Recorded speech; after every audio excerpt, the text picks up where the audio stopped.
Magandang araw po sa inyong lahat. Andito na naman ako sa harap ninyo para magbigay na naman ng isang impormasyon na baka hindi nyo pa nalalaman. Pero bago ko simulan, humihiling lang po ako ng kaunting pabor na i-subscribe ang malit na channel ni Ate Stella ninyo. Guys, huwag na tayong paligoy-ligoy pa. Simulan na natin ang ating topic ngayon.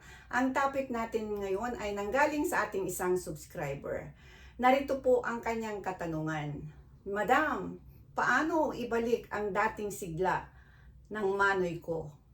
So guys, yan po ang kanyang katanungan kung paano ba raw ibalik ang dating sigla ng kanyang alaga. So guys, huwag na tayong paligoy-ligoy. Narito ang 5 solusyon na maaaring makatulong ayon sa mga pag-aaral. Number 1, kumain ng mga pagkaing mabuti sa daloy ng dugo tulad ng pakwan, bawang, sibuyas at uminom ng kape ng walang asukal. Huwag pong lagyan ng gatas, huwag pong lagyan ng asukal. Yan po guys, ulitin ko po, pakwan, bawang, sibuyas at kape na walang asukal. Kung maaari po, fresh po na sibuyas at bawang ang kainin natin.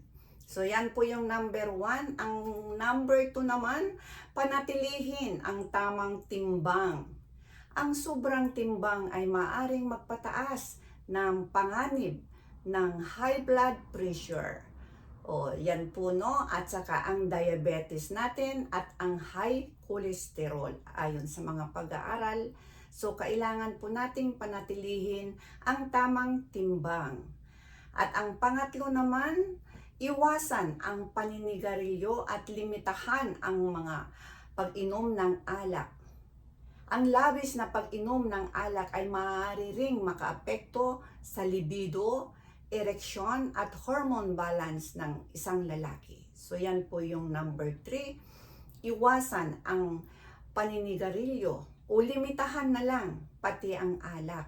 So yan po yung number 3. At ang pang-apat naman, matulog ng sapat na at bawasan ang stress. 7 hanggang 9 na oras ang tulog bawat gabi upang hindi mo bumaba ang libido at ang testosterone. Yan po yung pang-apat. At ang panglas naman, mag-ehersisyo naman tayo ng regular.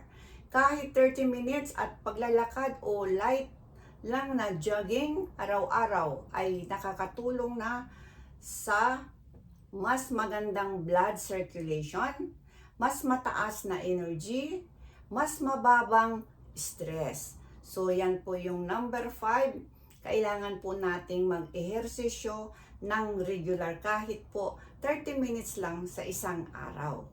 At sa panghuli naman na paalala, kung tumagal ng ilang buwan na walang pagbabago, makabubuting magpatingin sa isang doktor.